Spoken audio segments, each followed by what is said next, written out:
Yes. Can you tell me anything about Heart of Darkness and Citizen Kane? Yeah, I guess. Citizen Kane was made in 1941 when color television was introduced, but Orson Welles stuck with black and white cinematography. The reporter in the movie is always a silhouette. This black and white contrast is apparent in Heart of Darkness, in which each station becomes increasingly darker, and Marlowe mentions the shadows in the forest. The wilderness shows psychological chaos and struggles within Kane and Kurtz. They both become uncivilized as the story progresses. Also, the fog and smoke mask their troubles. In Heart of Darkness, the smoke hides the natives. For Kane, the fog covers the hellish Xanadu.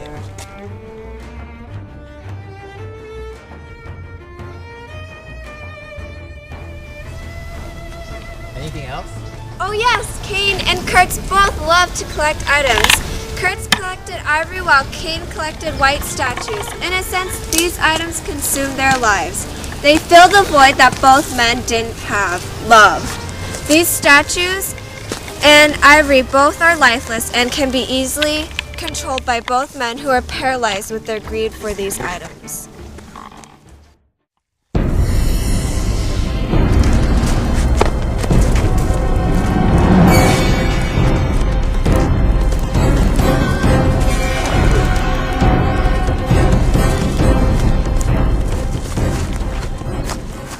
Sir, why? Tell me how Kane and Kurtz is related. Okay, sure. Tell me! Okay. Well, okay. There are some aspects of both characters that can be explained by Freudian and Jungian psychology. Kane's traumatic life can be traced to his personal unconscious, a memory that causes suffering but was suppressed for a period of time. In this case, from his childhood to his adulthood. In Kane's case, it was the violent wrenching away of his parents in his rural, simple life, ending his innocent childhood. Why aren't you coming with us, Mom? We have to stay here, Charlie.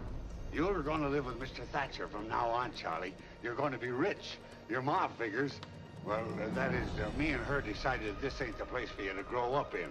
You'll probably be the richest man in America someday, and you ought to won't get be an lonely, education. Charles. Lonely, of course not. Why, we're going to have some fine times together. Really we are, Charles. Now, shall we shake hands? Oh, come. I'm not as frightening as all that, am I? Now, what do you say? Let's shake. Why, Oh, Charles. Charles, you almost hurt me. What's that under Charlie. here? What's that to display with?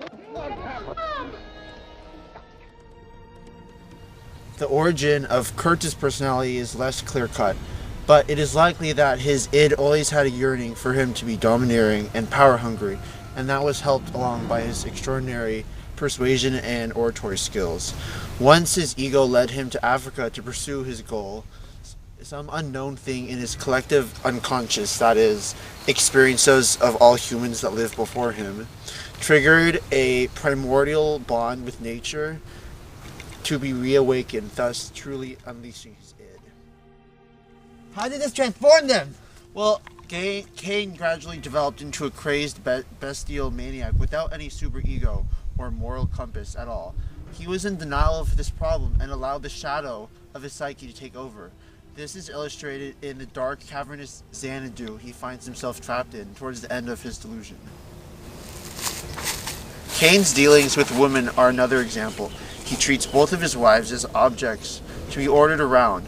When his second wife, Susan Alexander, leaves him, he storms around her room blindly and brutishly.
As for Kurtz, his superego also steadily fades.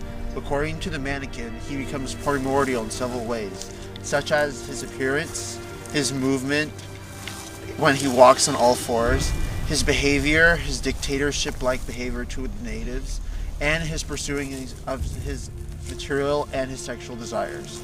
Like Kane, his id gradually took over the actions of his ego. Give me the connection! I need it! You know, if you want the final answer to your question, you should search the darkest part of your heart.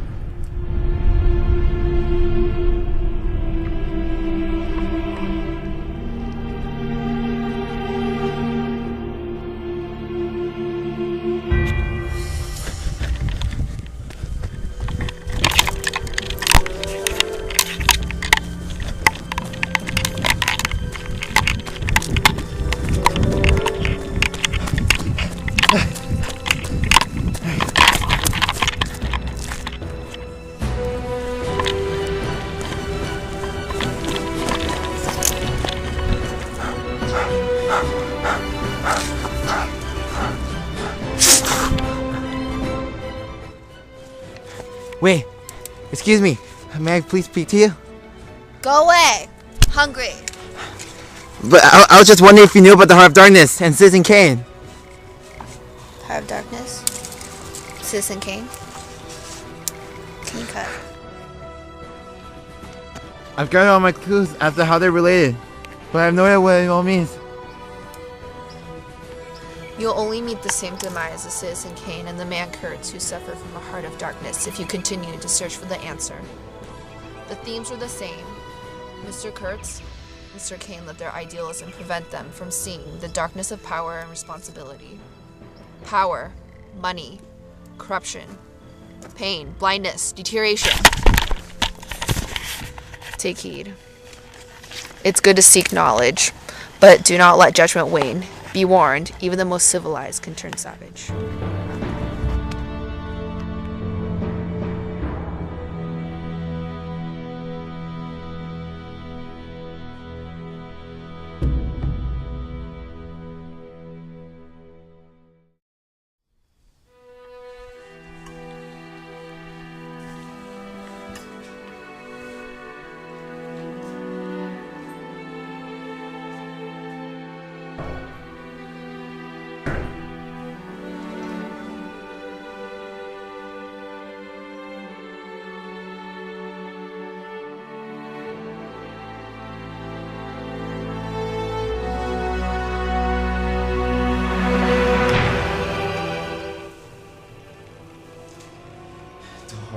The horror, Rosebud. How perfectly they illuminate two men's self-realization of the shadow, which is embedded in each man. How sad they came to this epiphany only at the end of the disintegration. For Kane, the sled, Rosebud, represented childhood taken away from him, the one thing he sought most, but could not recover despite his power. For Kurtz, the horror was himself, a man succumbed by evil. I see the heart of God. But do not let judgment wane. Be warned, even the most civilized can turn savage.